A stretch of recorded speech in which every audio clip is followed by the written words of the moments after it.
Good morning and welcome to our Spring 2019 Data Protection Law Update. For those who don't know me, my name is Martin Sloan. I'll be presenting this morning alongside my colleague Grant Campbell. First thing to say, you'll notice there's a couple of cameras at the back of the room today, so we are live streaming this morning's event. What we're going to do is cut the cameras to get the Q&A, so when we have the Q&A at the end, please don't feel inhibited by the cameras that are there. So for those of you who have been to this event before, we usually kick off just with a quick look back at what's happened since we did the last update back in November. And despite us being a year on from GDPR, you think things might calm down a wee bit, but actually there's been quite a lot going on. So one of the first things was a fairly major hack on Marriott that affected 500 million guest accounts. It's one of the largest cyber attacks that we've seen, certainly since GDPR came in. We then had some guidance in the Information Commissioner on contracts and liabilities. We all thought this might help when we're negotiating contracts with processors. It didn't really help as much as I'd hoped it did. It kind of sat in the fence on a number of points, but some useful guidance in there. Then at the start of this year, we had the Data Protection Privacy Electronic Communications Amendments, EU exit regulations. And I'll talk a bit more about those later on. We then, of course, had probably the biggest story, which was the €50 million fine for Google in relation to data protection issues with the sign-up for an Android device account. And I'll talk a lot about that in terms of what the practical takeaways are for those of us in the room. We then had the first adequacy decision under GDPR, so that was in relation to Japan. So the European Commission has found that Japanese data protection law is adequate, so therefore you don't need to be using standard contractual clauses when sharing data with an organisation in Japan. And then we then had the Data Protection Privacy Electronic Communications Amendment, EU exit number 2 regulations, because the government decided they actually messed up with the first attempt at regulating for Brexit, so they had to issue a second set of regulations. Actually, this was the third attempt, because the very first one they had to pull, but perhaps as a demonstration of the perhaps lack of scrutiny on some of the legislation there. Okay, so over the next sort of 50 minutes or so, what we're going to talk about, I'll start with talking a bit about Brexit, and in particular the changes I mentioned there that will come into effect to UK data protection law. Then I'll talk a bit about the Google fine case, going beyond the headlines. What are the things that are actually the takeaways for those of us here. Then talk a bit about e-privacy, what's happening with that, and some recent cases looking at things like using cookies and like buttons and joint controllers. I'll then hand over to Grant, who will talk about some cases looking at identifiability, data subject access requests, and mixed personal data, an update in cybersecurity, and then our usual rounding up with looking at recent ICO enforcement action. And perhaps just thinking, well, we're coming up for a year, GDPR in force. What's to be on your to-do list? What should we be looking at now that we've had a year to bed in under the new regime? So we'll finish off with some questions at the end as well. Okay, so on Brexit, what's been happening? When we first did this talk in Edinburgh about a month ago, no deal. It was I suppose a more likely scenario, looking more likely at that point. I think that likelihood has receded, but it's still helpful to go through in terms of what changes will be coming into effect when at the end of any transition period. So we have legislation which has gone through Parliament. It's now in the statute book, which will amend data protection law. And it comes into force immediately before exit day. So if there's a no-deal Brexit, then it will come into effect on that date, or if there's a transition period, it will be at the end of the transition period. And unlike some areas of the law, these amendments are quite extensive. We've got 60 pages of amendments. And what will happen is that GDPR will become part of UK domestic law.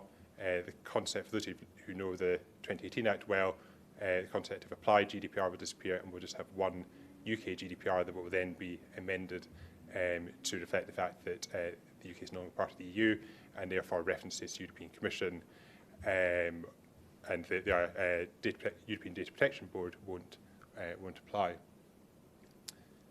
And to help you, I've got some links there, and this is in your slides as well. Rather than try and work through 60 pages of amendments, the government has helpfully published what are called Keeling schedules. So Keeling schedules are effectively a track change version of the legislation showing where the changes are. So if you're interested in actually seeing the detail, do have a look at those. We've got some shortened links there to help you download them.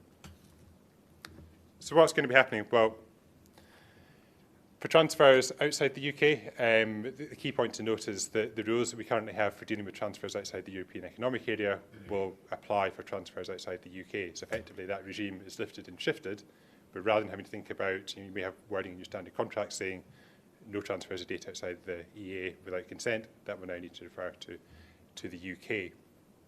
And it'll be the same sort of regime. So the UK government has said that they will be adopting, for example, the European Commission's standard contractual clauses, and they'll also be adopting or recognising all the adequacy decisions that the European Commission has made to date.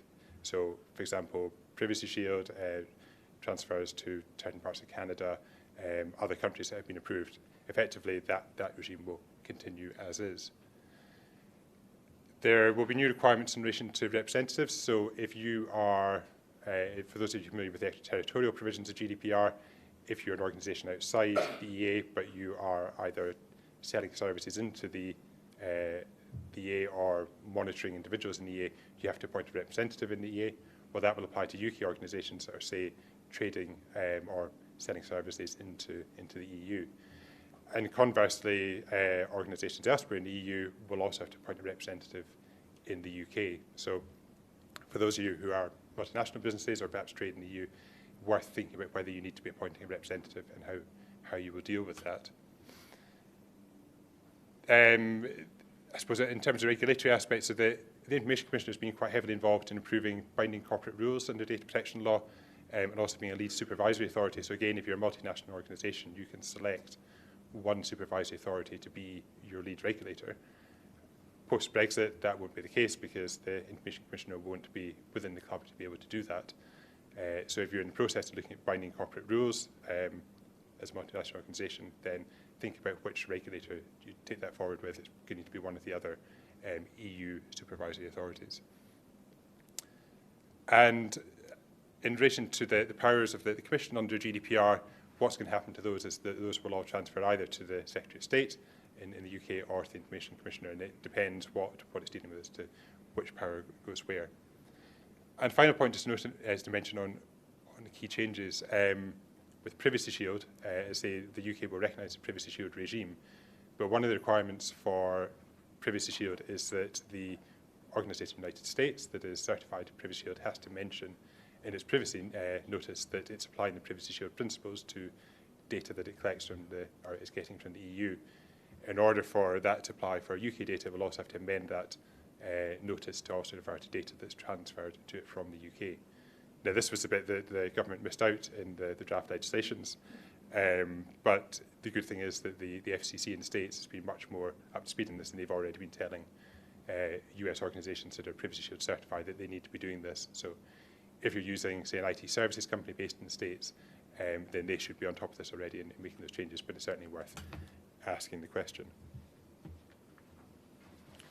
Okay, on to no deal. So I think since we first did this update in Edinburgh, the likelihood of no deal has receded somewhat. But you'll see in your handout say that we've got a checklist that we prepared, just setting out the key issues to think about if there is a no deal Brexit and how you can prepare for that. It also covers a lot of what we just talked about in terms of the changes that will come in upon Brexit if there is a transition no deal. So the key issues in that, say that if you're transferring data from the UK to the EU, then the UK government has said that they will recognise EU member states as being adequate. There's no need to put in standard contractual clauses for that. However, if data is going the other direction, say from France or Germany to the UK, then the EU has said that there won't be an adequacy decision in place, and that process hasn't started yet. So if you're, say, a multinational company and you perhaps share employee data within your group, say you're a head office in the UK, and data is coming from subsidiaries elsewhere, you'll need to think about how you're ensuring that there's a local basis for that. So standard contractual clauses is the easy way to do that. I talked about appointment of representatives, and again, that's something to think about if you are engaged in cross-border data processing, data collection. Other practical issues, thinking about your register of processing activities. So if you have multiple regulators, so part of your data is regulated by GDPR and part of it will be under UK law, you need to think about how you split out your register of processing activities to know which is covered by which, and also think about how you perhaps deal with changes in your lead supervisory authority, or knowing which part of your organisation is subject to which set of regulation. And you may well find that actually you have to deal with multiple regulators because both the UK ICO and, say, a supervisory authority in the rest of the EU has an interest in the processing that you're carrying out. Okay, so that was all I wanted to say on Brexit. The next topic I was going to deal with is on the Google fine. So this got an awful lot of publicity at the time. It was a €50 million fine, the largest fine that's been issued to date under GDPR. But I think clearly the size of the fine is based on the fact that Google is a very large organisation, but there are some really useful learnings for all of us here in terms of how we approach data protection compliance. So this was all to do with the process for signing up to create a Google account when you purchase an Android device. So in order to configure that device, you have to create a Google account. And the complaint was lodged on the 25th of May, so this was all ready to go the day that GDPR came into force. The complaint was lodged. So clearly this was all ready to go. And there were two key questions here. So one of them was around whether Google had complied with its obligations to provide data subjects with all the information needed to provide under Article 13. So in your privacy notice, that's the transparency point. And then the second one was where Google was relying upon consent as a legal basis for processing, whether it actually obtained valid consent. As you'll know, the rules on consent under GDPR have been tightened up and are a bit stricter than we've had before. This was all processing by Google Inc. So this was the part of Google that's based in California. So we also saw the extraterritorial provisions of GDPR come into play here. And because Google hadn't actually appointed a representative in the EU, it was up to the various supervisory authorities to decide which one was going to investigate here. And it was taken forward by CNIL, which is the French supervisory authority. So what did CNIL say? Well, on the transparency point, what they said was actually the information in privacy notice was actually not just all in one place. It wasn't clear and concise. It was actually spread across a lot of different documents, and the user would have to read a whole load of separate documents in order to fully understand how the data was going to be used. So it wasn't concise, easily accessible, and easy to understand. CNIL also said that the description of the purpose for the processing and the categories were too generic.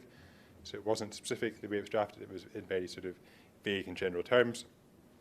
And he also said that it wasn't clear what the legal basis was for each part of the processing that was carried out. And you'll know that under GDPR, one of the changes was a requirement in your privacy notice to actually tell the individual what your legal basis is for the processing you're carrying out.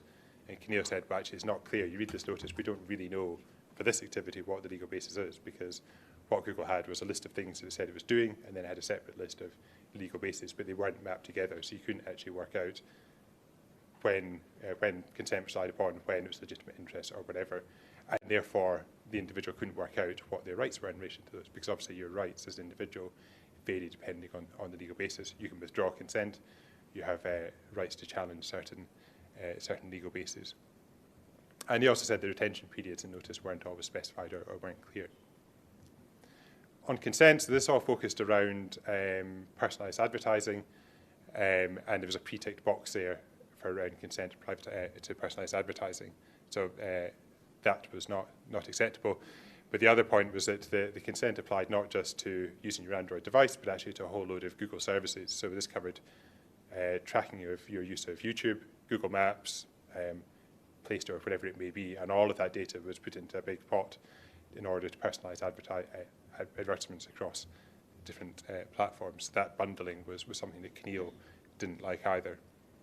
And finally, that consent was also bundled into a single tick box for also accepting the terms of service. Again, that bundling goes against the principles of GDPR. Now, Google has said that it will appeal this decision, but it's perhaps worth just unpacking what the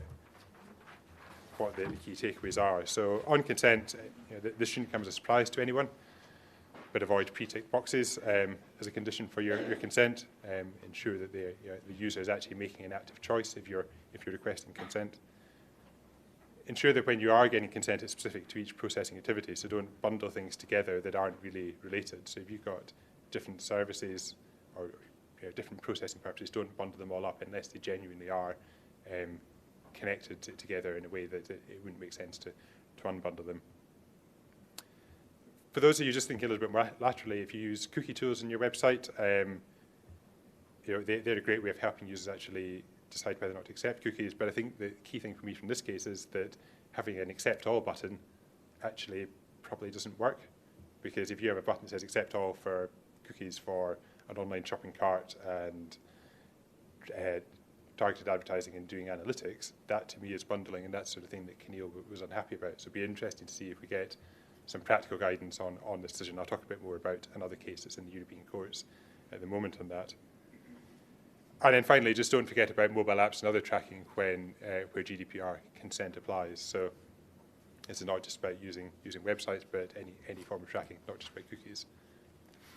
On privacy notices, again, I think we should all know this, but ensure that they are clear and concise, and it's easy to understand. The individual can work out what's going on. Avoid generalization, so don't use words like may or might or could.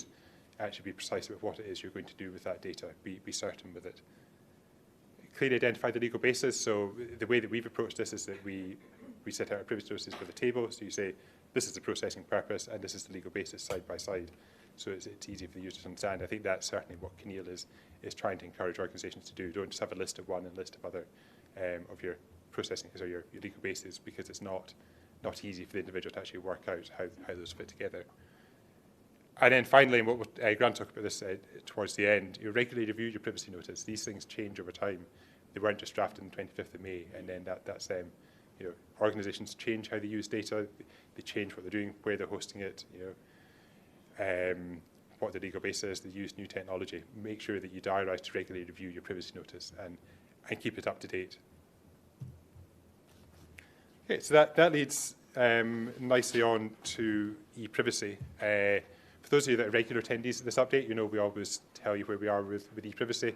I guess the summary is there's no progress really from last time around. We're not going to dwell on this too much. We're still waiting for a finalised text. It's still at the political stage in terms of the Council not being able to agree at a European level between member states actually politically what it is they're trying to do with this. And there are various issues around online tracking, behavioural advertising, all that kind of stuff, which are a lot of debate. There's no common agreement.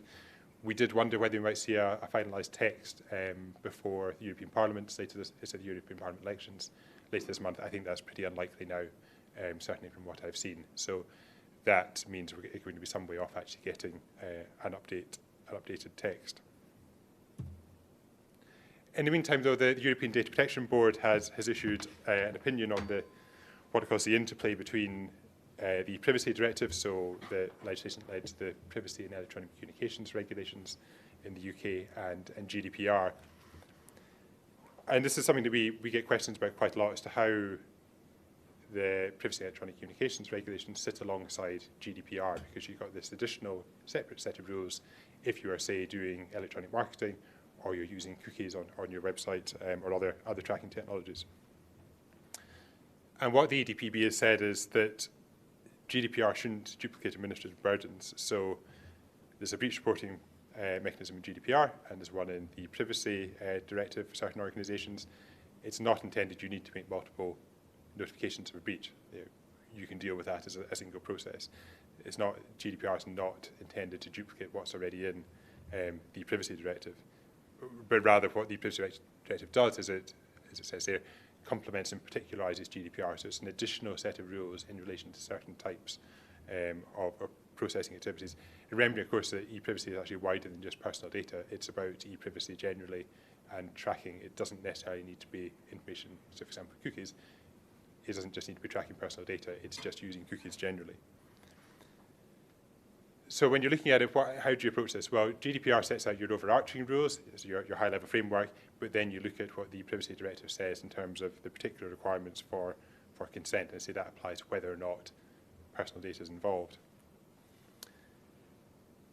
And the other point to note is that if, say, the Privacy Directive says you have to have consent for certain activity, you can't then rely upon legitimate interest as your legal basis under GDPR, because you're already having to rely on consent under e-privacy. So you would have to follow on in relation to GDPR for your legal basis being consent. And that, again, looking at in the online world and tracking there is a particularly important point just to understand around how you actually identify what your legal basis is for what you're doing.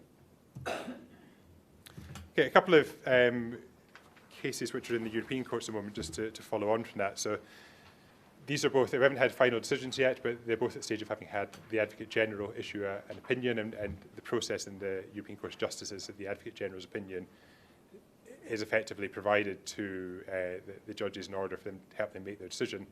They are more often than not followed. They're not always followed, but it's a good indicator of where the court might go with this.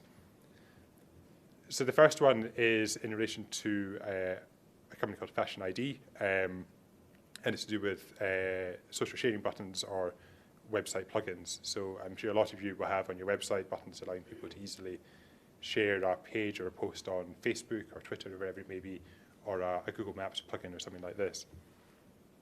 This case was all about the Facebook like buttons, and the question was around joint controllership and who's responsible for this. And again, you'll recall from our previous updates when we talked about last summer's Facebook decision, another one involving the Jehovah's Witnesses, the European Court of Justice has taken a much broader interpretation of the concept of joint controller than I think had previously been understood, certainly within the UK. So this was all to do with the fact that when you visit a website and there's a Facebook like button, Facebook will get the IP address and browser data for any visitor. It doesn't matter whether or not you've got a Facebook account, because of the way these buttons work, that data of the visitor is sent automatically to Facebook.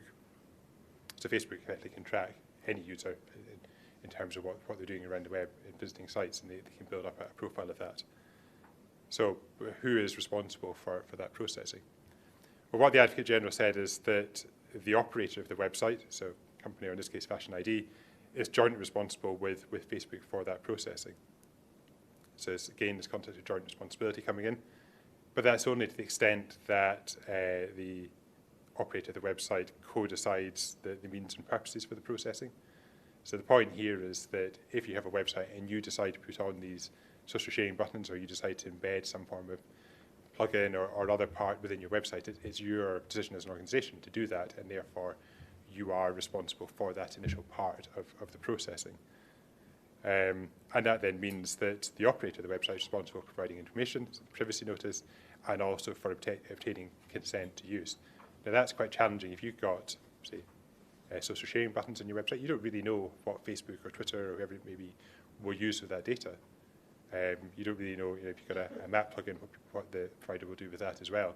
So some interesting challenges going to come out of this case, I think, in terms of how we all structure our privacy notices on websites and how we collect consent for cookies and other tracking. How as an organisation can you properly explain that to the individual in a way that's clear and transparent when it may well change. I say the decision is pretty consistent with the two cases we had last summer, so I don't expect this to change. It was expected this would be the decision, but it'll be interesting to see how the regulators, such as the Information Commissioner, follow up on this in terms of practical guidance. And for those of you that visited the Information Commissioner's own website, you know that they use a cookie control tool which seems to not comply with their own guidance. So perhaps they will take a lead on that. Okay, the next case is around consent, particularly in relation to cookies, and this involved an organisation called Planet 49, which is an online lottery. And this is looking at whether or not valid consent had been obtained. And in order to participate in this lottery, individuals had to either agree to a cookie that allowed them to be tracked, pay for advertising, or you had to agree to marketing by third parties. The individual had a choice as to which one to do. But when you went through the process of signing up for your account, the box for cookies was pre-ticked. Now, that wasn't, you still had to click, I want to create an account and proceed, but there was a pre-ticked box there. So this case was all around whether that pre-ticked box was valid consent. And again, preliminary opinion from the Advocate General, but what he said in this case is that requiring a user to untick a box is not going to be valid consent, even though there was that next step to actually say, yes, I want to create an account here, and it, on the face of it, looked relatively obvious that the box was pre-ticked. And he also said that because you're bundling together participation with the attempt at getting consent, that in that single participation button, that again is bundling, which doesn't comply with GDPR. And also said this whole idea of the individual having a choice between accepting cookies or third-party marketing wasn't properly explained to the individual. It's very much drafted to encourage a particular response rather than actually clearly setting out the individual what the choice was. So again, issues there around not just whether or not the consent is valid, but around transparency of processing. And again, it'll be interesting to see how that is followed up in terms of guidance for organisations on the back of that. That's all I want to say in my section. I'll hand over to Grant, who will do the second half.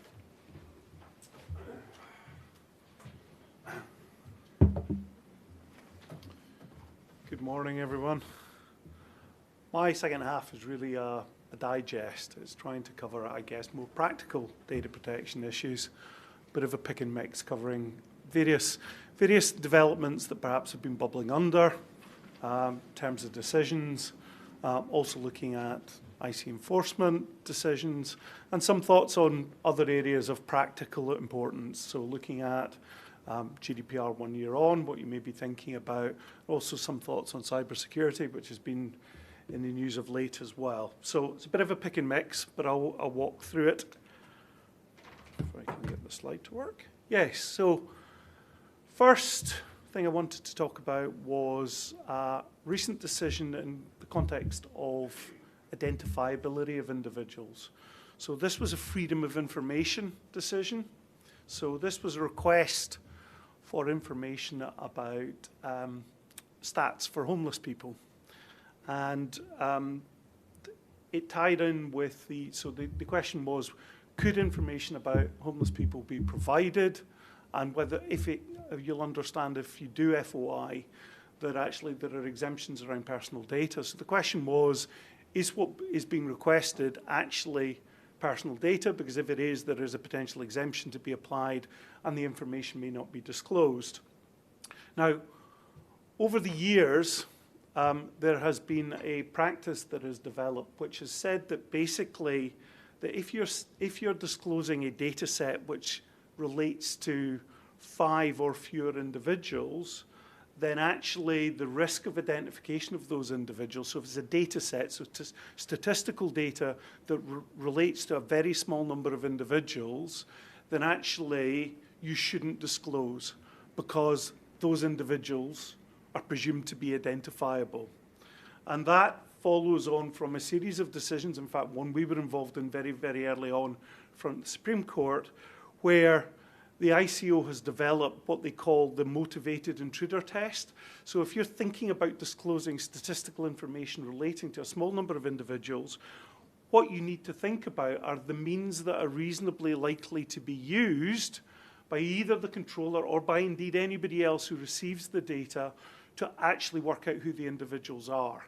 So when you're thinking about whether or not individuals that are the subject of statistical data could be identified, you have to think, what are the means that someone who gets hold of this data might be reasonably expected to use to try and identify the individuals? And this rule of practice had developed that actually if the data set related to 5 or fewer individuals, you didn't disclose because the risk of identification was such that the data should be properly considered to be personal data. So that was the background to this decision. Was it right for the public authority to have taken a decision that simply because the data set related to such a small number of individuals, they couldn't disclose because it was personal data, and it was generally accepted that if it was personal data, the exemption under Section 40 of the Freedom of Information Act 2000, or in Scotland it would be the equivalent, which is Section 38 of the 2002 Freedom of Information Scotland Act, would engage preventing disclosure. So the key issues that were identified in the decision are, what are the chances of these individuals actually being identified, bearing in mind, and I think this was relevant, that the data that was being requested was actually 4 years old. So it's a request for statistical information about households of homeless folk, and actually the data is 4 years old. So there's a request for that information. The data set is small. Was it correct for the authority to rely on the personal data exemption? And I think here the decision is a very practical one. So actually what the decision, firstly, the tribunal said it was not right simply to rely on the fact that it was a small data set to apply the exemption and therefore not disclose the data. In part because the tribunal found, as a matter of fact, that actually, even if an individual had got the information, so the information is disclosed, and bearing in mind under FOI, when you disclose information, you put it out into the public domain, so it is disclosure to the world at large. But even then, the tribunal found that a motivated intruder would have had to have quite a lot of specific information to be able to unlock the identity of the individuals concerned. So much so that in all the circumstances, the chances of a member of the public actually being able to identify the household and its members was so remote as to be negligible. So in the circumstances, the tribunal said, no, you should not have relied on that exemption. This is not personal data, because the chances of the re-identification of those individuals is negligible. So actually, it's a very practical decision. And what it didn't do is it didn't really attack the motivated intruder test per se.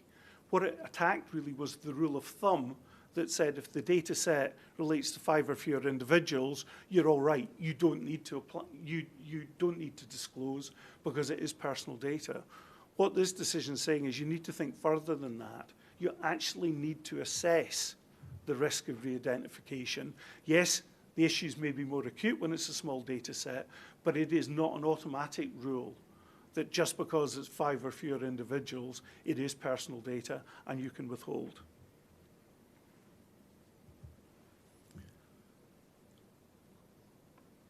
Second decision is an interesting one, and it relates to mixed personal data. And when I talk about mixed personal data, what I'm talking about is data that identifies more than one individual.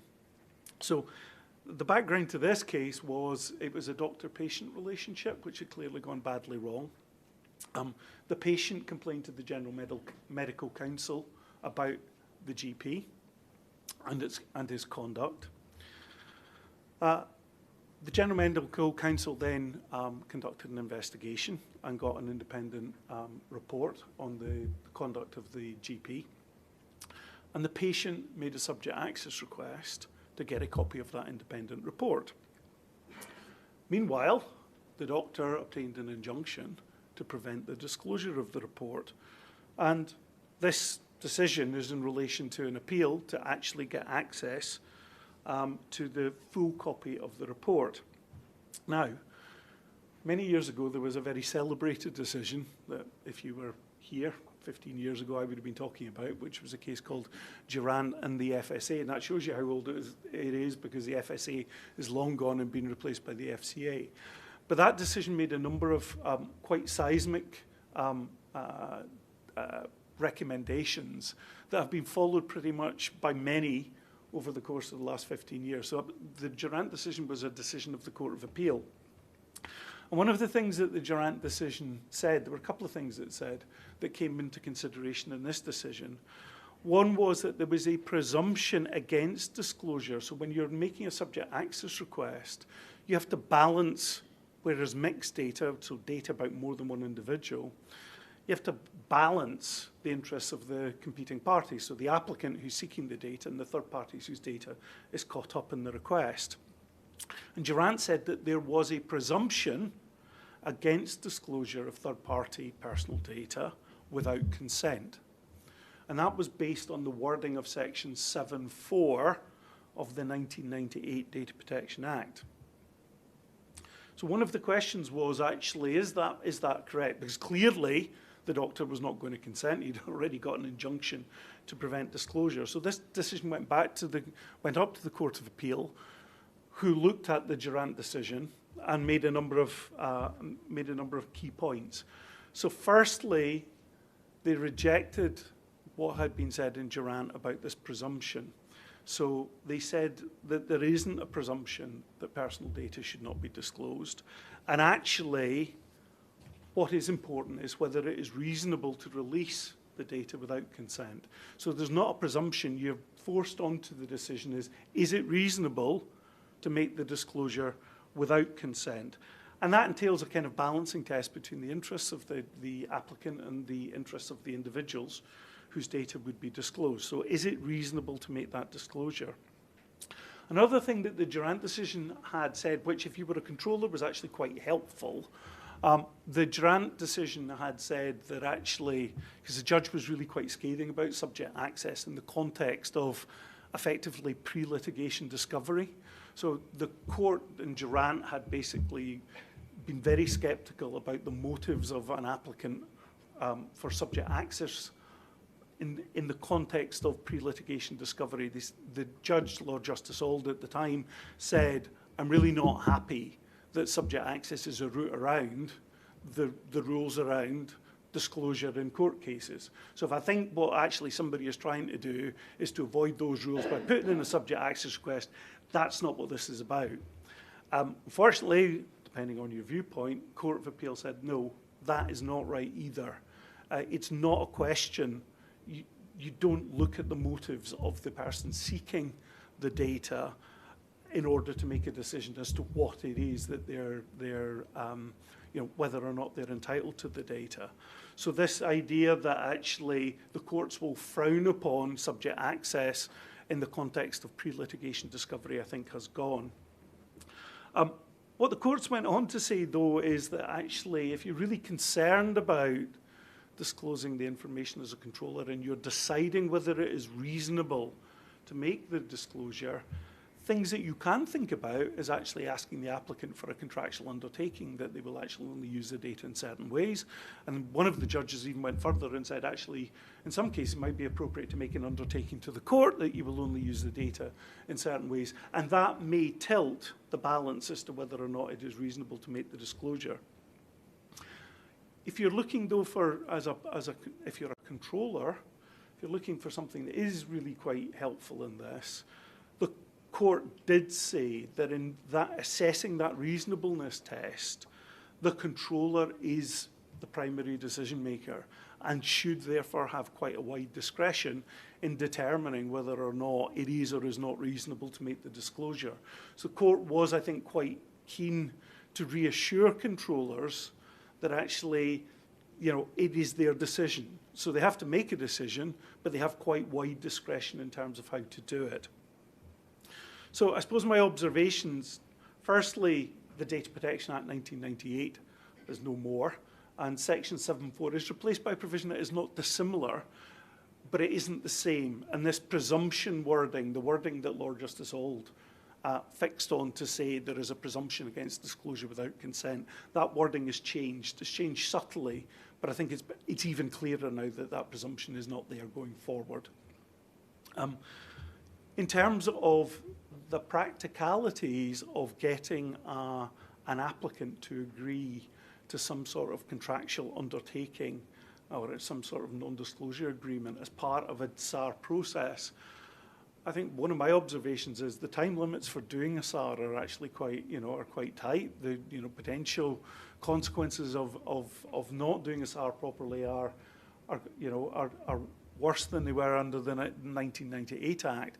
So is it practical for a controller to start getting into a negotiation with an applicant against that backdrop? Because you have statutory duties, you need to do things within certain timescales. How practical is it to do that? But bear in mind, the courts have said that is something that they think is something that a controller should think about.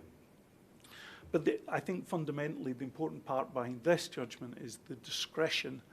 It's confirmed that controllers have a wide discretion in terms of where that balancing test takes them. Next decision is in the context of anti-money laundering. So this is, the background to this was NatWest had blocked a number of accounts for an individual and had made disclosures to the National Crime Agency. So it's clearly they had suspicions about a particular individual and his behaviour. Having blocked those accounts, then what then happened that the individual put in a subject access request because they wanted to see what had been said to the NCA about them. Now, the bank argued that actually the suspicious activity report was confidential, disclosure might constitute tipping off, and therefore they refused to disclose what had been said. They also tried to argue that actually what was in the SAR was not actually personal data, and that didn't particularly wash at all.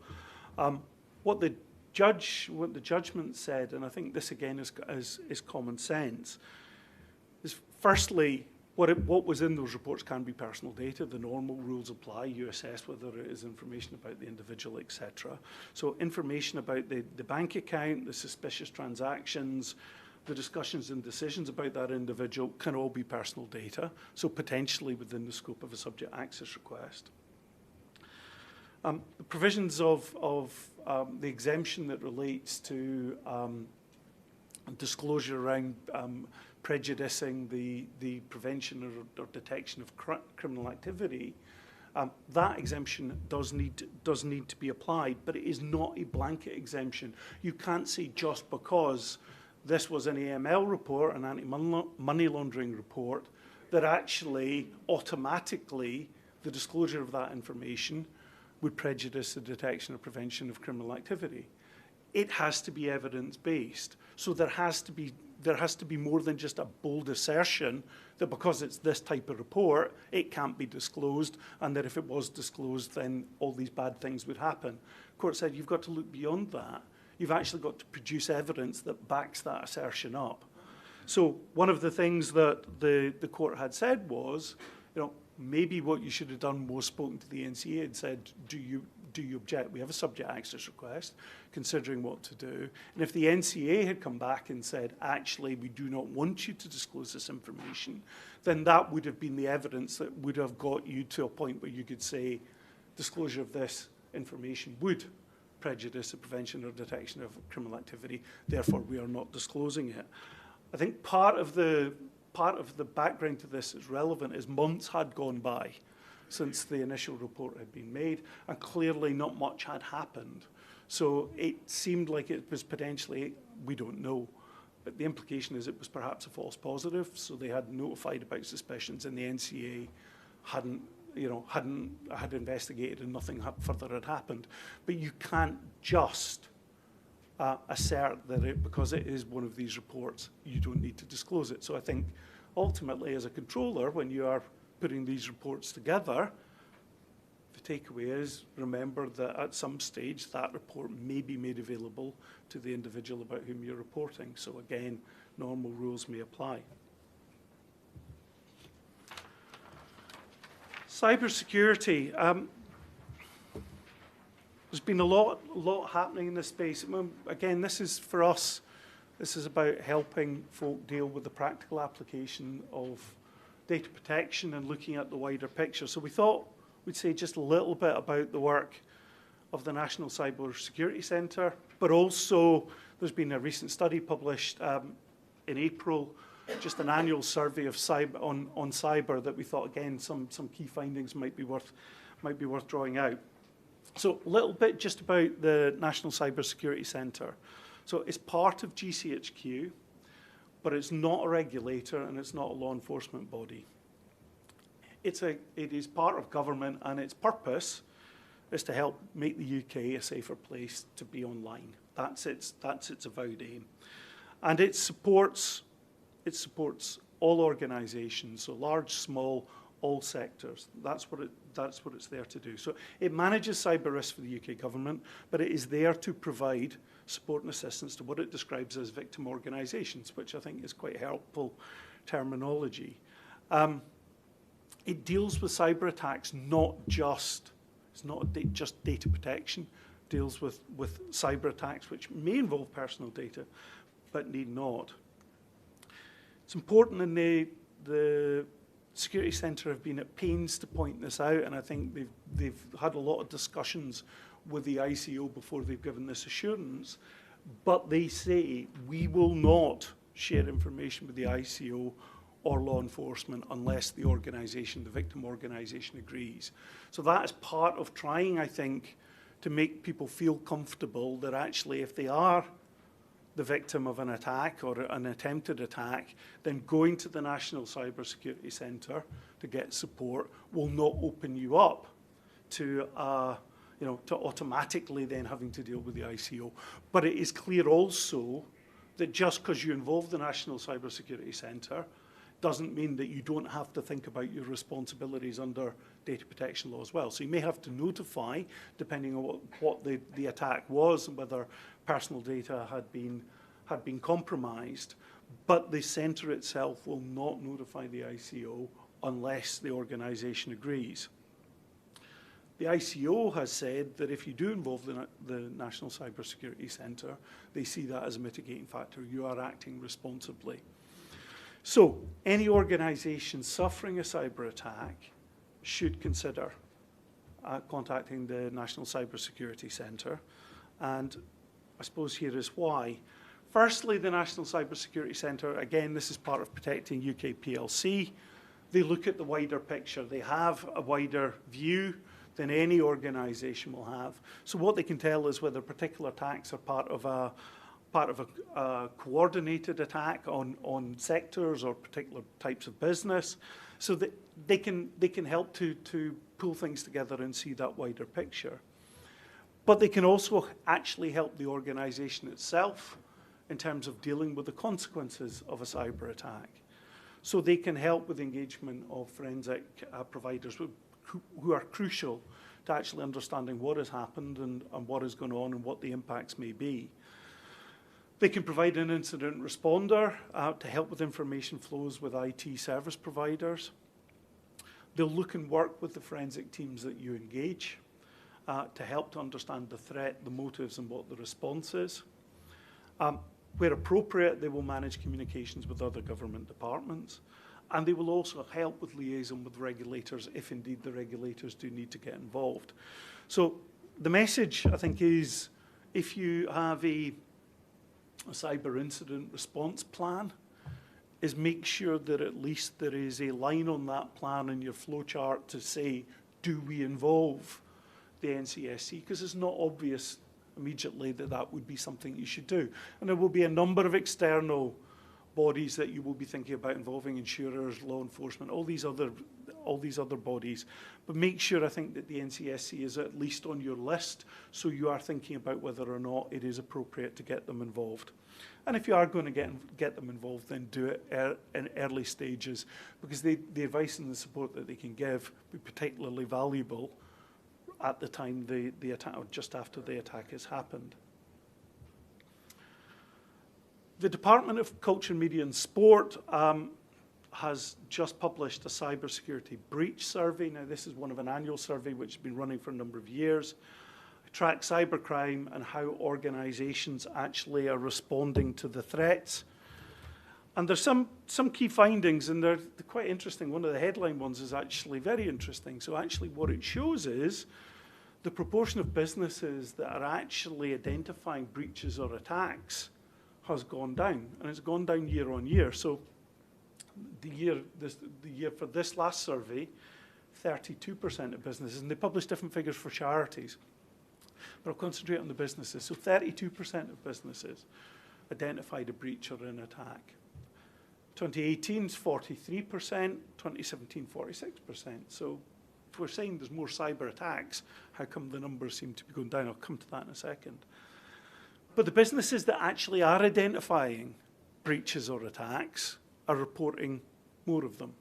So if they are acknowledging that they are being attacked, then they're saying there are more attacks going on. So how does this work? I think there's a number of possible explanations.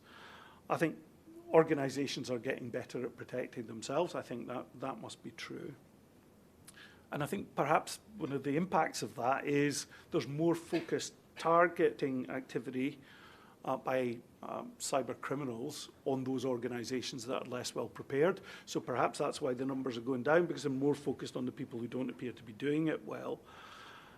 And I suspect possibly following GDPR, there's possibly increased awareness of all the risks of this stuff, and therefore perhaps just a reticence about admitting to anything. So there may just be more people saying we're not going to participate, or we're going to say that we don't get this.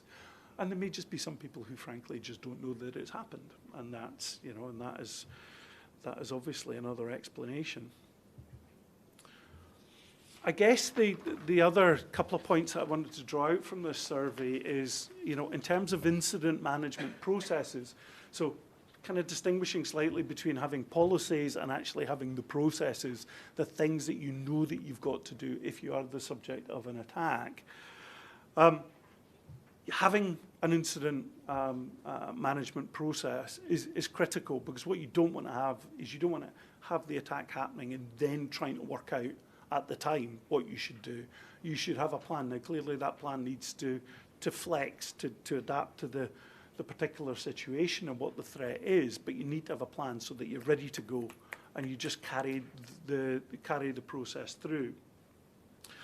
You also need to have someone at very senior level who is actually responsible for cybersecurity. Now, two things I think. Firstly, only 16% of businesses actually said they had an incident management process. They may have policies, but they don't have an incident management process. So I think that's something for all organisations to look at. Only a very small number actually had a board member who had specific cyber security responsibility. Now, the reason for that appears to be that most organisations thought that they were actually too small to actually charge somebody with that particular responsibility. Everybody kind of did it, or it all fell in somebody else's bailiwick. But I think these two things are really important. So actually having in the same way as it was for GDPR, we were saying make sure that there is someone at the senior level who has clear responsibility for this. And then make sure that as part of the plan that you have an incident management process in place. And as with all things, test it, review it, test it, review it, keep it in mind. The relationship between cyber and data protection, I think there is a GDPR effect. I think the survey bore that out. 30% of businesses said that they felt they had improved their cybersecurity preparations as a result of strengthened data protection laws in the UK. So the fact that we have GDPR has raised the importance of protecting data generally, and that has encouraged people to be more cyber aware. But I think it is important to say that cybersecurity and data protection, there is overlap, but cybersecurity is not just about preventing personal data breaches. Cyber covers much wider ground than that. So commercial information, all sorts of things that may not necessarily be caught by GDPR do need to be protected. Your IP, commercial information, commercial confidentiality, all of this kind of stuff, all about protecting the organization. And it goes beyond just data protection, but the two go very much hand in hand. So look at it holistically, I think, is the message. You know, the two are related, but you need to look much more widely at cyber than just simply through a data protection lens. This is a kind of regular feature of all these talks when I kind of quickly digest through some of the more recent decisions of the regulators. Kind of naming and shaming various folk. Uber, I suppose this follows on neatly from cyber. This is how not to do it. So record fine in November 2018 of £385,000 for Uber. This made the news. You may remember the circumstances. There'd been a cyber attack in 2016 related to records of 82,000 drivers and 2.7 million customers. Uber didn't tell anyone, but they just paid the attackers to destroy the information, so they paid $100,000 to have the data destroyed. The end of it didn't come to light for about a year. ICO didn't think that was potentially the best way to have dealt with it, and I think the level of fine probably reflects that. So lessons there, I think. There's a lot of focus still, the ICO is still very focused on issuing fines for unsolicited marketing by text and email and nuisance calls, particularly to folk that have unsubscribed through the TPS, the telephone preference service. So again, I'm not expecting anybody in the room to be particularly troubled by that, but it is something that the ICO is still very, very hot on.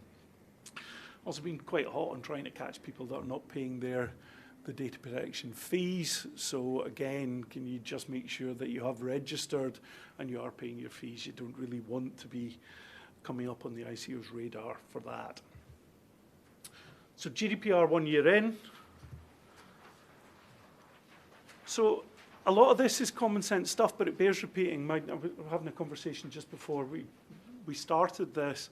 You know, I think a lot of organizations had GDPR projects, they had kind of GDPR teams, they delivered on that GDPR project, and probably about July or August 2018, they were probably disbanded and they all went back to their day job. GDPR and data protection compliance is an ongoing thing, as Martin explained, in part because the way your organization handles data changes, part because there are decisions all the time going on and there's new guidance being issued by the regulators. You need to keep ensuring not only that you're keeping all of your formal records and your policies and everything else up to date, but you're actually just keeping aware, making sure that all of the discipline you brought into play May 2018 is not being dissipated. So breaches, you know, everyone in the room, I suspect, will have had some form of near miss, whether they've had an actual incident or not. You know, looking at what is happening, looking at the trends, looking at what's out there in terms of information about what's happening through, for example, these surveys, and just saying, are we covering ourselves? Are we learning lessons? Are we seeing what others are doing or not doing? And are we adapting how we do things to deal with that? And I also think the organizations have to mature in their thinking a bit. If you all handle large amounts of data on a daily basis, you know, I think it is not unrealistic to expect at some stage you will have a data breach, and it may well be a breach that has to be notified to the ICO, and actually just recognizing that that probably will be a fact of life at some point in your organization's life, and you just have to bite the bullet and do it. And often, you know, the ICO will come back with very practical, helpful guidance. You're not in fine territory. They will tell you things that they think you might have done better. You probably already know them, and then actually act on those things. So it's not pleasant to have to do it, but I think organizations have to recognize that that will be a fact of life. And I think in 5 or 10 years, you know, if your organization says, we've never had a data breach, people will go, really? Really? You've never had a breach? You know, I think there will be a maturation process in terms of how folk view these things. Look at your policies and procedures. What's working and what's not? Are there gaps? Are there areas missing guidance? Keep making sure you're listening. And I would say encourage people at all levels to give suggestions. I mean, it's partly a top-down process, so the centre puts in place the policies and does all these things. But the people at the top don't necessarily know all the processes. The people who do things are the people who know the processes. Encourage them to suggest ways in which things can be improved. And that comes back to training. Make sure that you're training people on a regular basis. Particularly, remember you've got new people coming in your organization all the time. So make sure the induction training includes training on GDPR, and encourage people to feel that they can come to the DPO and say, I have a bit of a concern how this is being done. Can I suggest some improvement? Review your privacy notices. Martin said how you use data. What you use it for will change over time. You need to make sure your privacy notice keeps up to speed with that. And also your record of processing activities. And again, as Martin said, if you operate in the UK and elsewhere, there may be challenges as a result of Brexit in terms of making sure you understand what bits of the processing you do are regulated by whom. Finally, just in the last minute or two, what's on the horizon? Those of you who've heard us speak before know that there is a case involving Morrison's, a supermarket, and this was in the context of a deliberate release of information of about 100,000 employees by an ex-employee of Morrison who's now serving time. And the question was whether or not Morrison's was responsible for the actions of that individual, even though there was a recognition that probably they had met the standards in the DPA for taking appropriate technical and organisational measures. To what extent was the common law actually excluded, and to what extent are Morrison's vicariously liable for the actions of that rogue employee? And up till the Court of Appeal, Morrison has been held to be liable. House of Lords has agreed to hear the appeal and have agreed to hear it, I believe, on all aspects of the decision. So that will be interesting. Don't know exactly when that decision will come out, but we will report on it when it does. We're awaiting the actual European Court decisions on the two cases that Martin mentioned. There's been a decision in a case called Dawson-Dammer and Taylor-Wessing, which has been about the extent of controllers' obligations to respond to a subject access request. So this is about the use of proportionate effort in responding to subject access requests. So we've kind of got the law now. It's been remitted back to the High Court, who's actually determining the decision on its facts. And we expect that there may be some more interesting things come out of that decision. Again, we'll report on it. The privacy regulation, which Martin's talked about, just two final things that I think are worth just mentioning, in case you are particularly interested in these areas. So the ICO is actually, I think, finally really engaging with the ad tech industry. So they're engaged in a kind of fact-finding mission, trying to learn up about all of these things. And I think that's a precursor to the ICO starting to get involved in potentially guidance or codes of practice on that. So if you're interested in that, be aware there are things afoot. You might, keep an eye on what the ICO is saying. There may be an opportunity to contribute evidence, etc. And then finally, artificial intelligence.